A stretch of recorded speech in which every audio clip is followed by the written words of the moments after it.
Hello everybody, I'm Thomas. Welcome back to another video. This time I'm back with the first episode of my new series, Let's Roll Up a Dungeon, where I will be creating a dungeon using the Dungeons & Dragons 5th edition Dungeon Master Guide, and we will be creating the Crimson Emberhold, the lair of the red dragon Pyrethorn, worshipped by the Fireweaver cult. So first, I'm going to go over the source book I'll be using, then I'll go over the outline, and then finally we will get to drawing and rolling up the dungeon.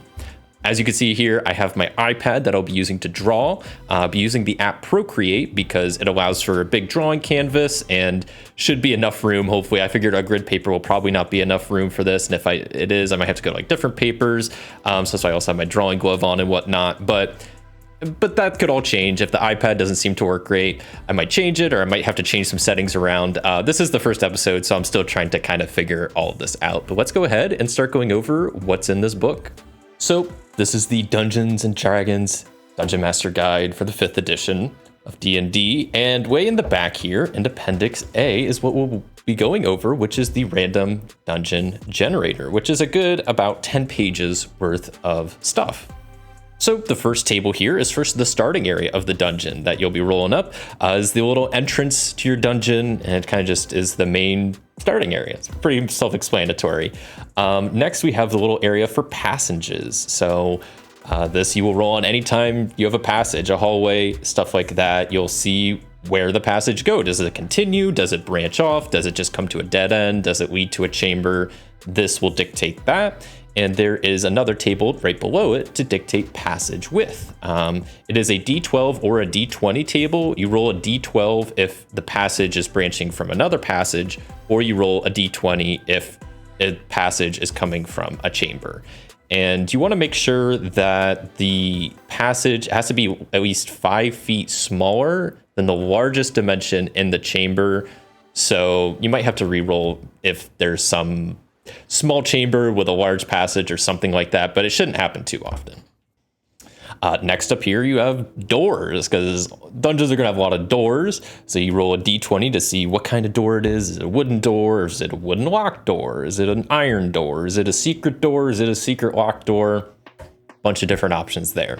Then you have the beyond the door, or okay, you got a door, what's on the other side? Is it a passage that goes into a T intersection, or just a straight passage, a chamber, or stairs, or is it a false door with a trap? Next, you have the chambers table, where you get to roll up the dimensions of the chambers themselves, the main rooms in the game. So it's a D20 roll, and it can give you a bunch of different sized rooms, also a bunch of different shapes. You got square, rectangle, circle, octagon, and trapezoid type rooms. So got an interesting variety. And then up here at the top right, you have the chamber exits, where you roll a D20 to see how many different exits there are in the chamber. In the chamber table here, they're kind of denoted at the end either with a small 1 or a small 2. That indicates if it's a normal size chamber or a large chamber, which then will dictate kind of which column you use from this table. So if you roll a 16, you might have 3 or 3, I guess. They're both the same in this case, but a normal large chamber will have different amount of exits. And then right below that, you have a D20 table to see the exit location. So where is it located on the same side of the entrance, to the right, to the left, stuff like that. And then finally, you have the exit type. So another D20 table to see if it's a door or a corridor. Then you have the stairs table over here. So if your dungeon has stairs, multiple levels and whatnot, this will give you an idea of where those stairs kind of go to. And that's actually all there pretty much is as far as mapping out the dungeon. There is a little section here about connecting areas, which I will definitely make sure I try to do at the end, where you want to have some looping areas, and you don't want to just have maybe one single dungeon entrance. You want to probably have a couple of entrances. So this just talks about that. And then we're going into the stocking a dungeon, where you kind of start filling in the dungeon. You don't just have the map, you start giving it some purpose. So which is the first table here is the chamber purpose. So what's the room's purpose? What is it there for? And what's nice is you have a bunch of different types of tables depending on what type of dungeon you have. And these tables here are actually what helped me inspire my type list of tags that I used for creating a lot of these outlines. So for example, the dungeon we will be creating today is a temple and a lair. So there you can see there is a lair table there, and there is a temple table here. So depending on what type of dungeon you have, you can roll on these different kind of tables to get different results for different chamber purposes, which is pretty cool. And then also at the end, they just have a general dungeon chambers, which I think is pretty nice. Then they have a little table over here to see what the chamber's state is. And it's just a small D20 table. If you want to randomize the state of each chamber, you can do that. Then we go into the actual chamber contents. There's a D100 table here that lists stuff from just a monster to dungeon hazards to traps, or it could just be an empty room, or maybe an empty room with treasure. After that, we have monsters and motivations. So if you want to have some monsters, well, what are their motivations for being in the dungeon, and like what's their purpose, kind of. So you can kind of roll on this table to get that. Then below that, you have random dungeon hazards. So if you just want some random hazards, you got stuff like brown mold or spider webs, or just kind of basic random hazards. After that, you have random obstacles, stuff that can block your progress through a dungeon. Got a nice table of them right here, stuff from a cave-in to a wall of fire. Those will do a good job at stopping progress for sure, at least temporarily. Then you have random traps down here, and it's pretty cool. They have different tables you can roll on for this. So you can have a roll on the trap trigger, how much damage, severity it does, and then also the effect of the trap, which can be anything from chutes opening up in a floor to walls sliding together. That's some classic dungeon traps right there.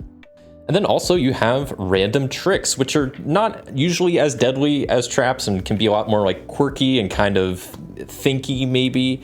So you have some trick objects up here that you can roll on, and then the effects of the trick object. And it's up to you. They can just be permanent. They could be permanent. They could be temporary. They could be something that can be dispelled, or maybe something that's just active while in the dungeon. That's entirely up to you. And then finally, the last few sections is this dungeon dressing section, which is just pretty much miscellaneous items and kind of points of interest. You have stuff like a D100 table for different noises you might hear, how the air feels, different odors, general features. You have general furnishing. Over here you have more religious articles and furnishing, mage furnishing, utensils and personal items you might find. You have container contents, books and scrolls and tomes. And that's the last section of this appendix on dungeon generation. So I think there's lots of really good stuff in here. Looking forward to see how this dungeon comes together. We'll real quick go over the outline now. All right, so here's the outline I created for this dungeon, the Crimson Emberhold, which has all the different points and details that I kind of mentioned in the previous video, which we'll go over now. So the name of it is the Crimson Emberhold. The size is medium, so it's going to be about 10 rooms. The type is it's a temple and a lair.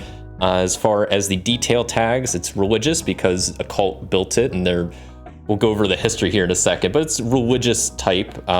It's in the mountains, and fiery and volcanic, I think, are pretty good descriptor tags for this. As far as the purpose of it, it is currently the lair of a red dragon named Pyrethorn. Then as far as the history, it was originally built as a ceremonial temple where ancient cultists would perform fire rituals in the hopes of gaining a red dragon's favor. Then factions in this dungeon, I kind of came up with 3 main ones. You have the Fireweaver cult, which is the main occupants of the Emberhold. They are dedicated to Pyrethorn and will defend him to the death. Over time, their prolonged exposure to fire magic has given them resistance to fire, and some even command fire magic. Then you have the Emberbound spirits, souls of the sacrificed trapped in the Emberhold. They're neither friend nor foe, and they might provide guidance or try to lead intruders astray.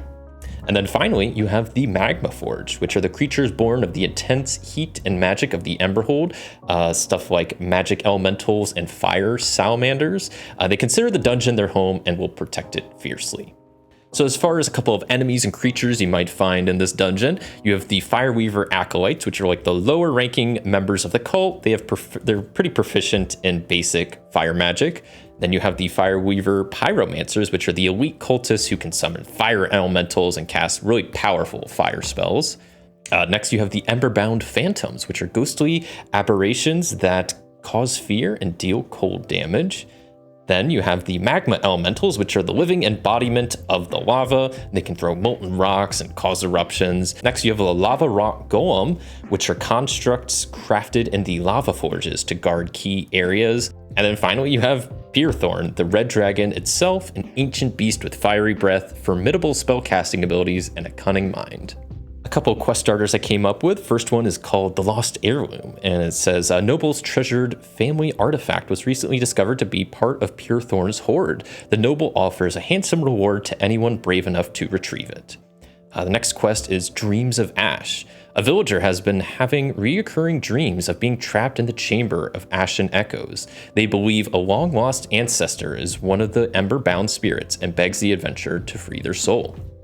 And then I have one more quest on the back here, Cultist Uprising, where the Fireweaver cult has begun raiding nearby settlements looking for sacrifices and new recruits. The local lord seeks brave souls to infiltrate the cult and put an end to their menace. So there's a couple of quest starters. And then finally, just some environmental tags. So the condition and the lighting, it's gonna be ancient, burnt, and pretty melted. I guess I didn't really note the lighting there, but it's probably gonna be dimly lit pretty much by like the fire and the magma, I imagine, but more lit than just a dark cave.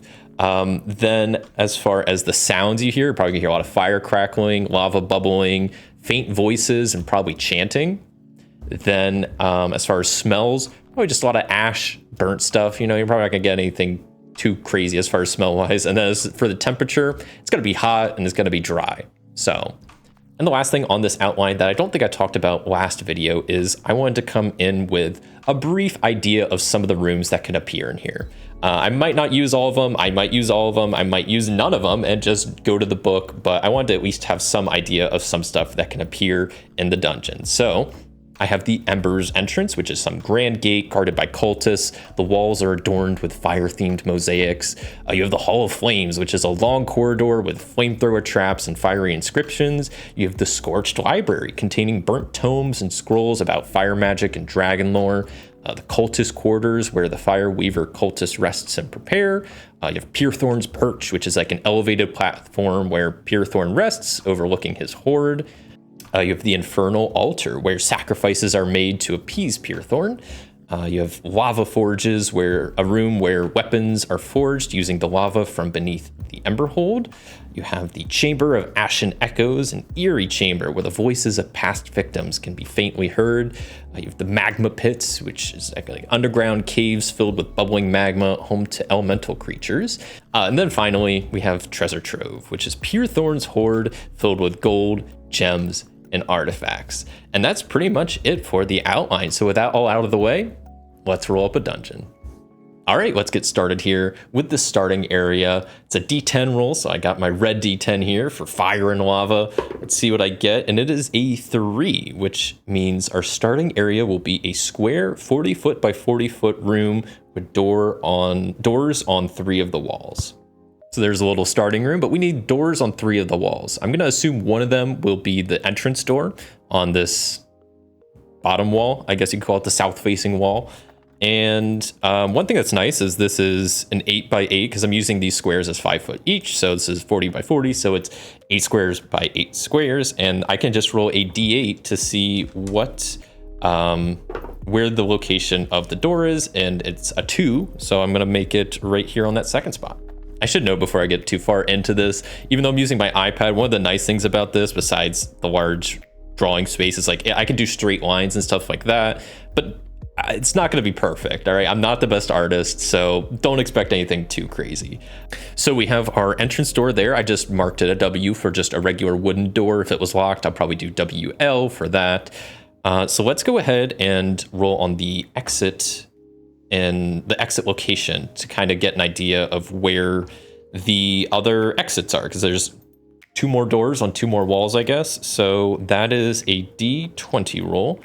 And we'll see what that is. That rolled up a 14. A 14 is wall on the right of the entrance. And then I will roll up a D8 to see, okay, so if I was starting from the bottom, that's a door way up here to the right. And then finally, one more D20 to see what kind of door it is. And that is an 8, so it's a wooden door at the top right there. All right, so one more door is needed for this room. One more time, I'm rolling on the exit location, and this gets wall of the opposite of the entrance. And then we'll see what kind of door it is. And it is a secret door on the wall opposite of the entrance. Interesting. And then I'll roll up another D8 to see where exactly this one's going to fall. So it looks like there is going to be a secret door right here. I might just make it one space to the left just to make it a little bit easier to draw right there. All right, first room has been drawn up. So now I just you can kind of go in whatever order. I'll kind of just go clockwise, I guess. So starting with the secret door, let's roll a D20 to see what's beyond the door. And that came back a 10. So a 10 means on the other side of the secret door, there's a chamber. So let's go ahead and see what kind of chamber it is, I guess. So a D20 roll gives us a 14. A 14 is a rectangular 40 by 50 room. And I'm going to roll quick, since this is a 40 by 50 room, I'm going to roll a D8 to see where this would fall in like the 8. So this is going to be at like position 3. Okay. So there's our new chamber. Now we got to see what kind of exits we got going on in this chamber. And since this is a 40 by 51, it's denoted by the 2. So that means it's a large chamber. So on the chamber exits, I'll be looking at the large chamber row, which I rolled a 14. And a 14 on the large chamber means there are going to be 3 exits. Wow. Okay. So let's go ahead and start figuring out. I'll roll 2d20 at once to kind of get the exit location and type both at once. So this is going to be the wall to the left of the entrance, and it's going to be a door. And then let's go ahead and see what type of door it is. So it's going to be a wooden door. And then finally, just because I like to randomize this, you could place the door wherever, but I like rolling for it. So this is a 50-foot wall. I can roll a D10 to kind of see the position of the door. So it's going to be at the 3rd spot up. All right, first exit down. Next one is going to be to the left of the entrance also, and it is going to be another door. So let's go ahead and see what kind of door it is. And that is going to be 18, a portcullis locked in place. And then finally, let's go ahead and roll a D10 just to see where it's going to be located, and that's position 8. All right, and I believe we need to roll up one more. And okay, I always just kind of go left to right. So 9 is going to be another one on the wall left of the entrance, and then it's going to be a corridor this time, a 10-foot long corridor. So then we need to roll a D20 to see the passage width. We roll a D20 because this passage is extending from a room and not a different passage. So that is 15. So it's going to be a 30-foot wide corridor. There's 2. I'm going to make an executive decision and say it's going to go on the right wall instead of the left wall, because this is already kind of filled up over here. And a 30-foot, that's going to take up a lot of wall space. So then maybe I'll roll D6 to kind of see if it's towards the bottom, middle, or top. So I'll be like 1, 2, 3, 4, 5, 6, just to get a general idea of where it is. So 1, 2, so the 30 foot's going to be kind of towards the bottom. All right, corridor done. Well, getting there. But our dungeon is coming along. So I kind of just want to hop to this wooden door and see what's on the other side of this. What's beyond this door?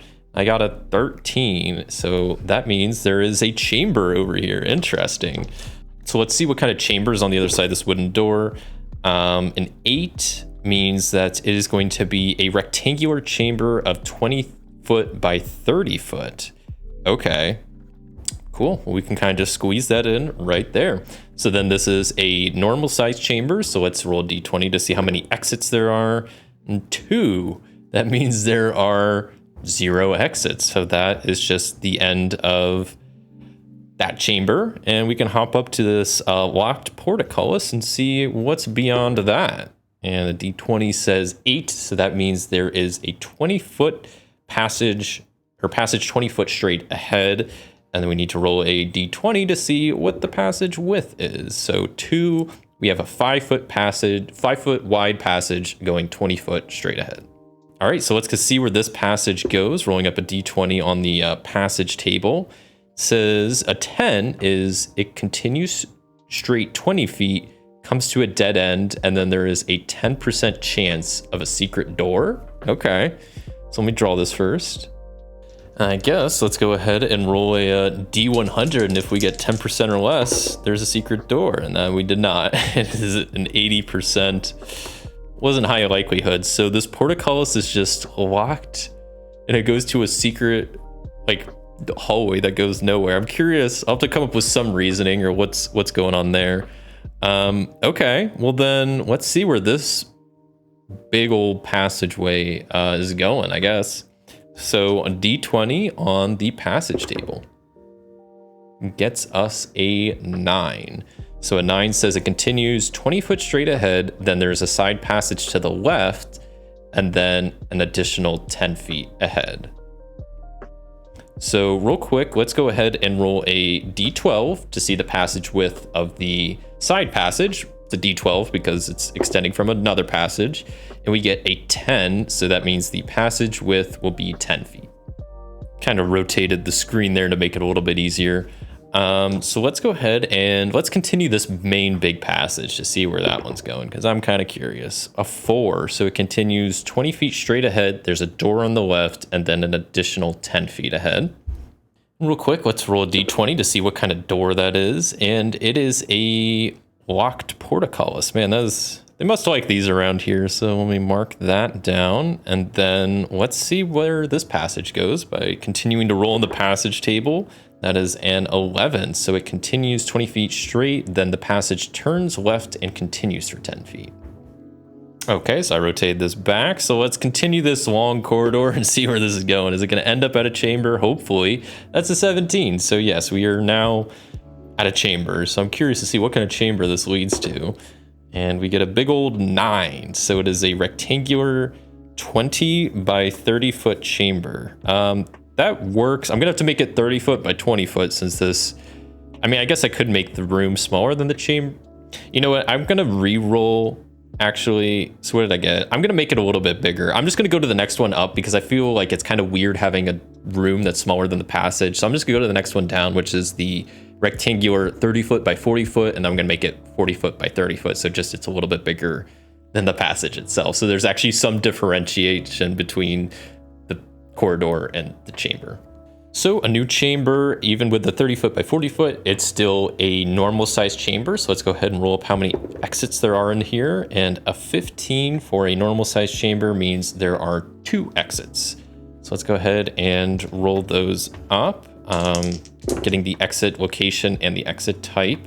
So a 10 means it is going to be on the wall left of the entrance, and a 20 means it is a corridor. So then we also need to roll a d20 to see the corridor length, which a 14 gives us a 20 foot wide. And I'll just roll a d6 to give me an idea of like where it is. A 1 and 2, so it's towards the bottom. Interesting.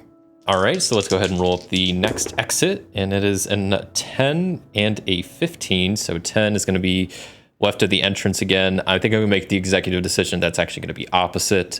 And then a 15 is another corridor, so we need another d20 to see corridor width, which a 6 gives us a 10 foot width.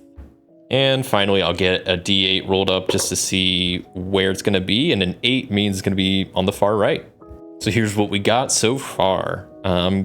Curious, because this is a secret door, so it seems like a large main portion of this dungeon is not, it's hidden behind the secret door, so I kind of want to hop around a little bit and hop back to this wooden door here to see what's going on beyond that door, and hopefully I'll probably figure out a way to tie it into like there's maybe another room and then it somehow connects up over here, but we'll see. So let's roll a d20 to see what's beyond the door. And a 2 says it's a passage extending 10 feet, then a T intersection extending 10 feet to the left and to the right. So since this is a passage coming from a chamber, I gotta roll a d20 to see the passage width. A 7 gives us a passage width of 10 feet. All right, well, I didn't even have to connect it up because it kind of worked out pretty good like that, because the T intersection just kind of intersects into there. Kind of makes me wonder what the purpose of the secret door is, but something we'll kind of maybe figure out later. All right, so let's see where this passage goes, because it's going towards the entrance. So I'm kind of curious. A 14 means it's going to continue straight 20 feet, then the passage turns to the right and continues 10 feet.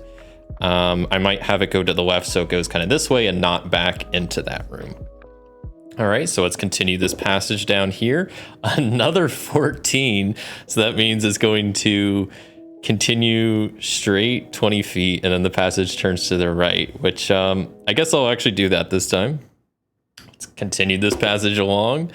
Thankfully, I didn't get another 14. It's a 16, so it's going to lead to a chamber. Let's see what kind of chamber we have at the end of this passage.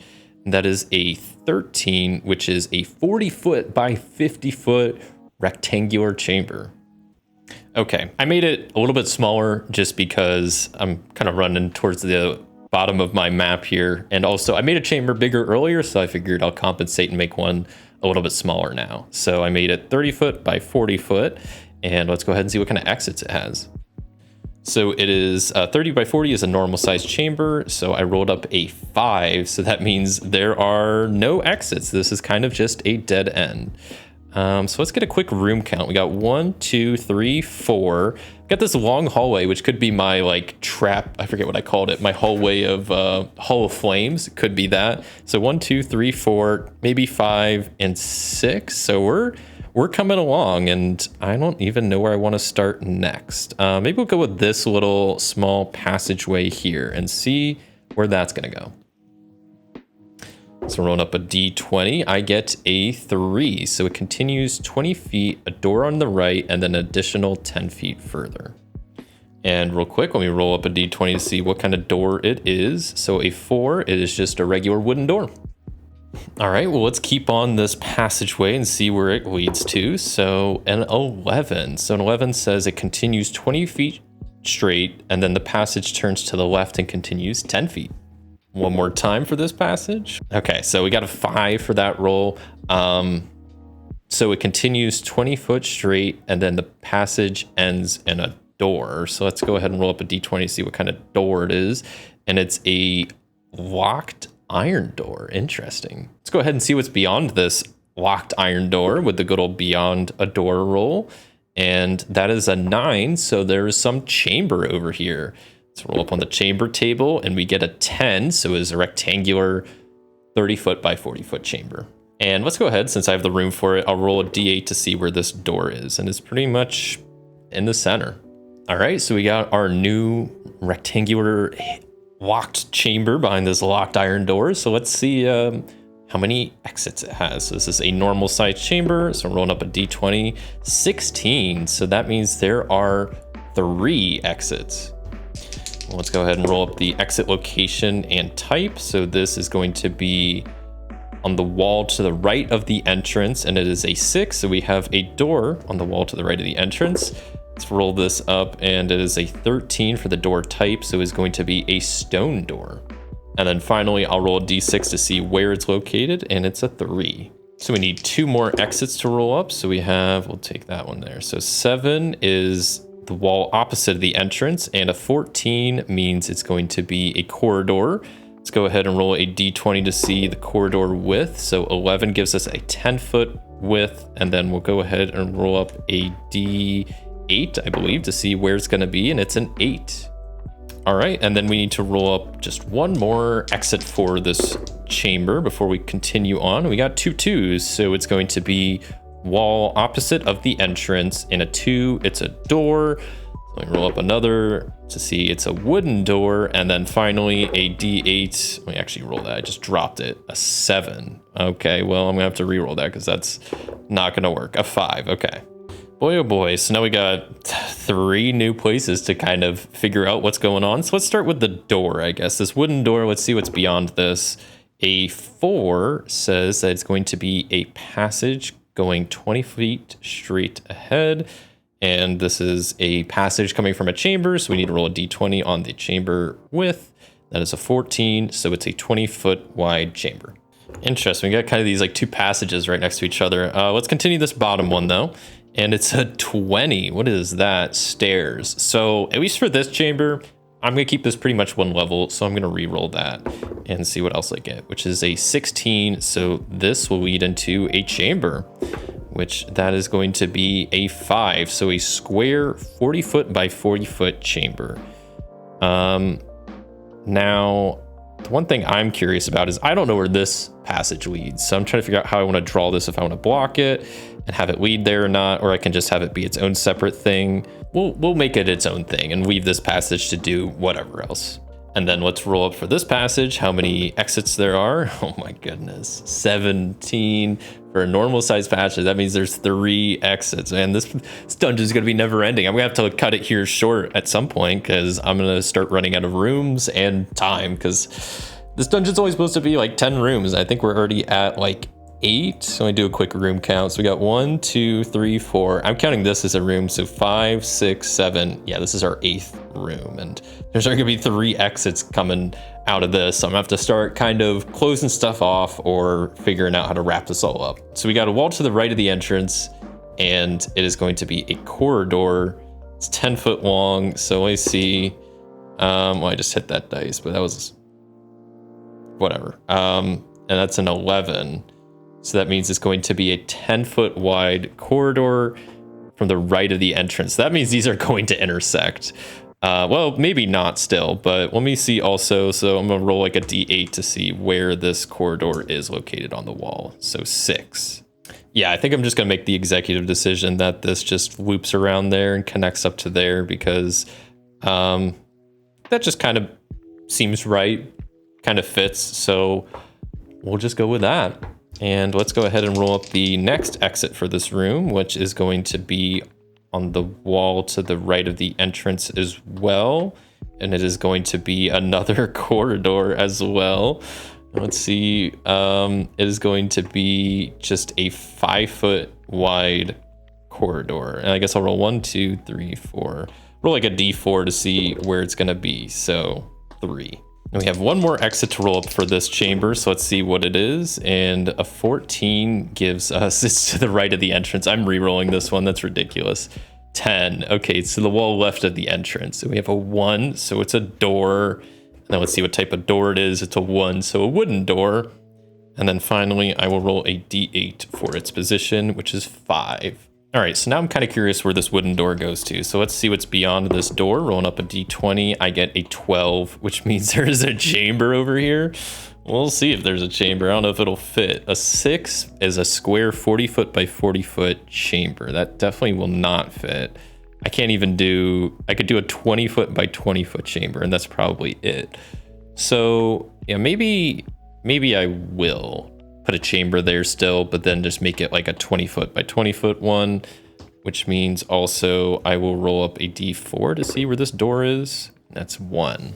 Okay, then finally, let's see where this little top passage goes. So rolling up a D20 gives us a 9. So it continues 20 feet, side passage to the left, and then additional 10 feet.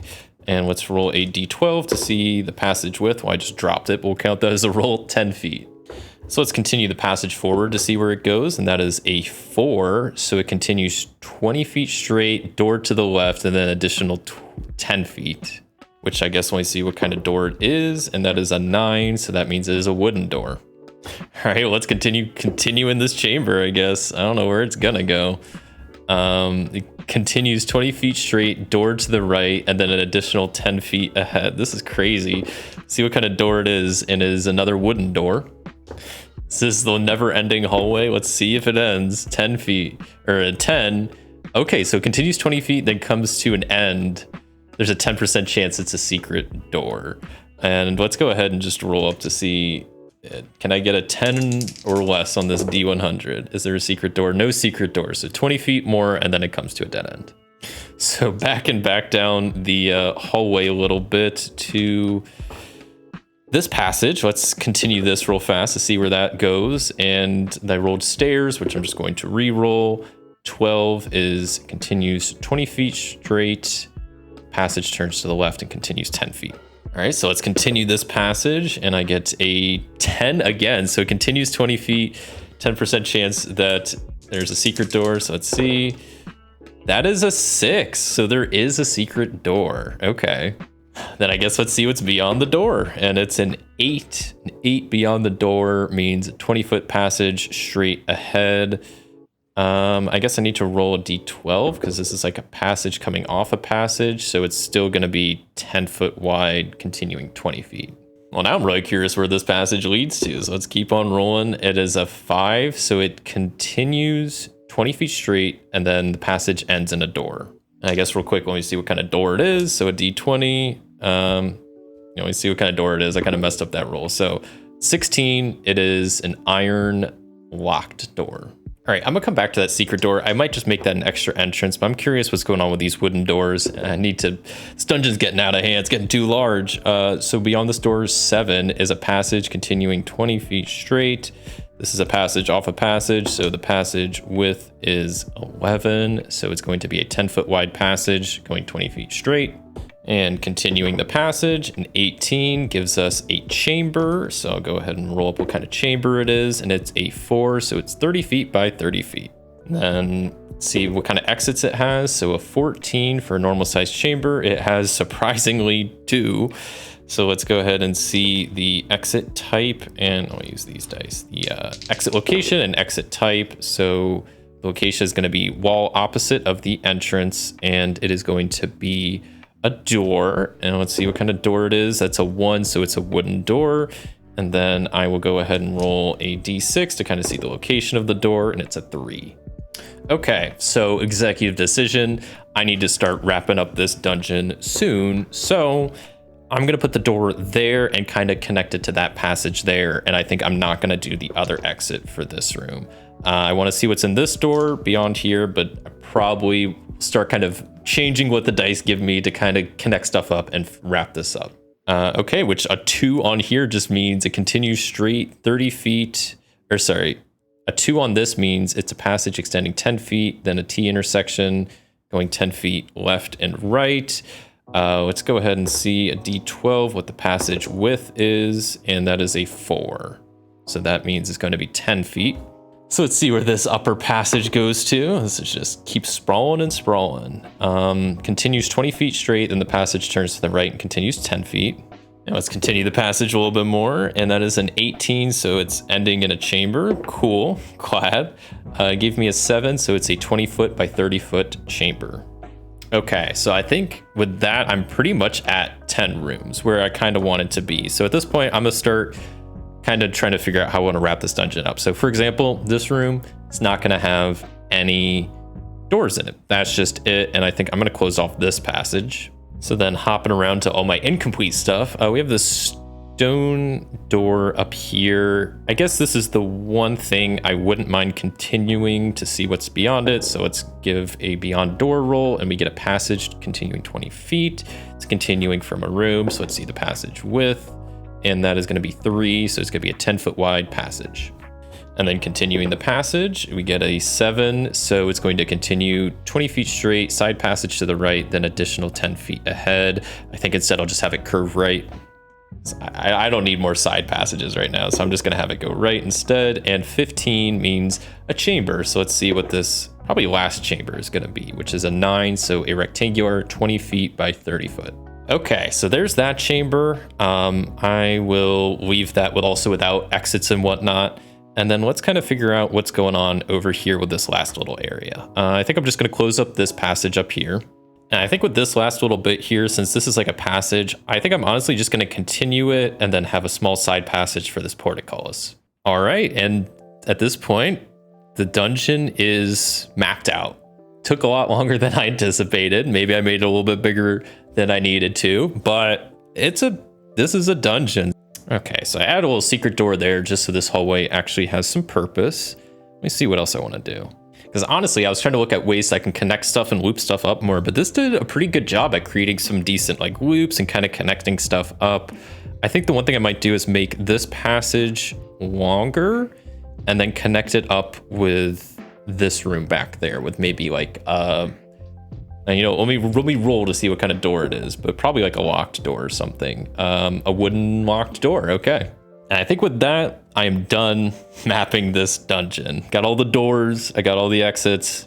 probably connect stuff up. I could probably add more exits and whatnot. But at this point, I want to quickly label the rooms with numbers to kind of correlate with the rooms I already had kind of in mind. And then we'll do a little bit of dungeon dressing and that'll be it. All right, so I went ahead and labeled all the rooms. I do have a couple of duplicate rooms because I figured there might be more than just one of a certain type of room. So we have the Embers entrance, like I talked about. This area will be the Hall of Flames. Over here, we got number 3 is the Scorched Library. Down here for number 4, and also up there are the Cultist Quarters. This main area here will be Pyrethorn's Perch. Then right below that in this room is the Infernal Altar. This room back here, we have the Lava Forges. Over here on the right, number 8 is the Chamber of the Ashen Echoes. Right there, number 9, and over back there are the Magma Pits. And then finally, room number 10, kind of in the heart of the dungeon, is the Treasure Trove with Pyrethorn's Hoard. So that's how I think this will be all laid out. So this dungeon is pretty much complete. At this point, you could go in and add a bunch of dungeon dressing with extra stuff, you know, the items you might find and noises and whatnot. This took a little bit longer than I anticipated, so I'm going to skip that for now, especially because I already have an outline of like the room, so I already have a general idea of what's going to be going on. But let's do a quick walkthrough of this dungeon. So you have the main entrance here, entering into the Embers entrance, where you have a secret door and a wooden door. This wooden door leads to a little passage that goes down into area number 4, which is one of the cultist quarters where the cultists sleep. If you go up this way through the passage or through the secret door, you'll get led into area number 9, which is a magma pit area. So there's underground caves, magma, elemental creatures, stuff like that. This wooden door off to the side just goes into the Scorched Library, where there's a bunch of tomes about fire magic and dragon lore, stuff like that. Up here, you have this locked portcullis that leads to this hallway, which has a secret door that leads to the Infernal Altar area up here. Continuing down this long hallway is the Hall of Flames, where there's going to be a lot of fire traps, fiery inscriptions, and whatnot. You have a locked portcullis that goes to this passageway that goes to this back right area here, which is the Chamber of Ashen Echoes. Chamber, pretty eerie place, probably pretty empty. You hear a lot of voices of the past victims. This passage up here leads to this number 10 area, which is the main area of the dungeon, the Treasure Trove, where Pyrethorn's treasure is. But there's a wooden door here, and right around the corner of this big area is Pyrethorn's Perch, which kind of overlooks this area. So I imagine this wooden door, maybe there's like a staircase, but this is like over top of it, so you can easily see from this room into this room. So Pyrethorn kind of keeps an eye on his treasure. Then you have this stone door here that goes up into this long hallway. This side chamber here is the lava forges, where weapons are forged and made using the lava from beneath Emberhold. And then this long hallway leads to a wooden locked door back here, up to another cultist quarter. You have this hallway over here, wooden door, long hallway that leads to this side chamber, which is a magma pits area where underground caves, fire elementals, stuff like that. Wooden door here and a passageway that leads to the secret door that leads to this kind of smaller passageway that leads to a locked iron door, which I'm going to make another second entrance / another exit for the dungeon. And that's it. That is the Crimson Emberhold dungeon, all done.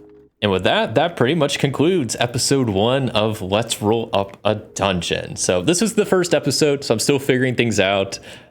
The mapping of the dungeon took a bit longer than I anticipated, so I didn't get to do as much of the dungeon dressing and stuff like that. But I mean, like I said, I kind of came in with this with outlines for the rooms and whatnot, so I can mainly just focus on designing the actual mapping of the dungeon. So, which I think I'm pretty happy with how this turned out. It has a lot of rooms. So like I said, I was pleasantly surprised with how much it kind of loops around and connects, and there's all these different doors and whatnot. Some of them don't make as much sense, but I think it did a pretty great job.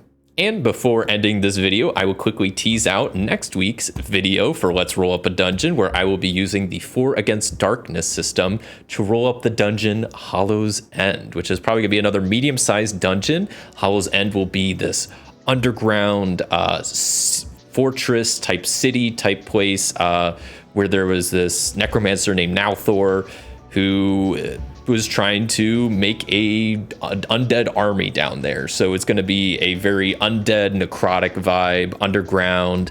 So it should be pretty cool. Thank you so much for watching. If you enjoyed this video, a like would be greatly appreciated. And I'd love to hear any feedback you have about this video and this series, stuff you like, stuff you didn't like, stuff you'd like to see more of or less of next video. Let me know. But until next time, I'll see you.